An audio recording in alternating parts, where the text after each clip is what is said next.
మొన్న cabinet meeting జరిగింది. Cabinet మీటింగ్లో ఎస్ఎల్బిసి పూర్తి చేయడానికి 4,500 కోట్ల రూపాయలు అదనం.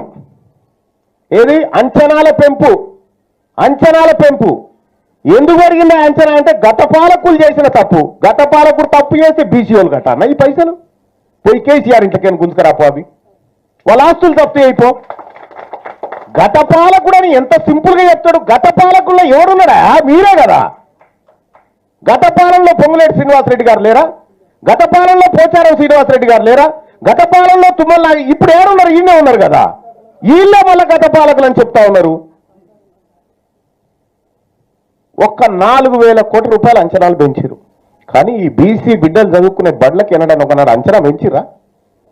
ఈ బీసీ బిడ్డలు పోయే దావకాలకు ఎనడానికి ఒక్క అంచనాలు పెంచిరా? ఎక్కడ ఉన్నదా చరిత్రలో? ఇదంతా దొంగ రాజకీయం. ఇది బీసీల నోట్లో మట్టి కొట్టే రాజకీయం. కేవలం వాళ్ళ ఆస్తులు పెంచుకునే రాజకీయాలు జరుగుతూ ఉన్నాయి సోదరులారా. నేను చెప్తా ఉన్నా, ఈ అశోక హోటల్ వేదికగా చెప్తా ఉన్నా, తెలంగాణ రాష్ట్రానికి చివరి ఓసీ ముఖ్యమంత్రి రేవంత్ రెడ్డి. చివరి ఓసీ ముఖ్యమంత్రి, ఇంకంతే, ఇదే లాస్ట్ ఓసీ ముఖ్యమంత్రి. తెలంగాణ రాష్ట్రానికి రేవంత్ రెడ్డి చివరి ముఖ్యమంత్రి. మీరు రాసి పెట్టుకోర్రి. చాలా మంది అనుకుంటా ఉన్నారు బీసీలో చైతన్యం రాలే, బీసీలో ఇంకా మేల్కొలుపు రాలే. ఏమో మీరు అనుకుంటారేమో 2028 నాటికి బీసీ వాడు కుర్చీ ఎక్కకపోతే తీర్మానం సచ్చినంత లెక్కపోరు.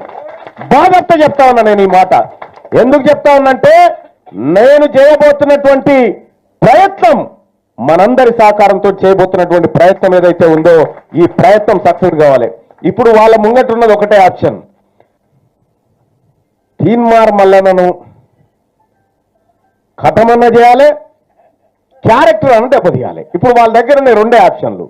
కానీ గంట కంటే ముందు నేను మీ పని చేస్తా, గుర్తుపెట్టుకోరు. మీకు ఆలోచన వచ్చే గంట కంటే ముందే మీ పని చేస్తా. మీరు చేసిన దోపిడీ, మీరు చేసినటువంటి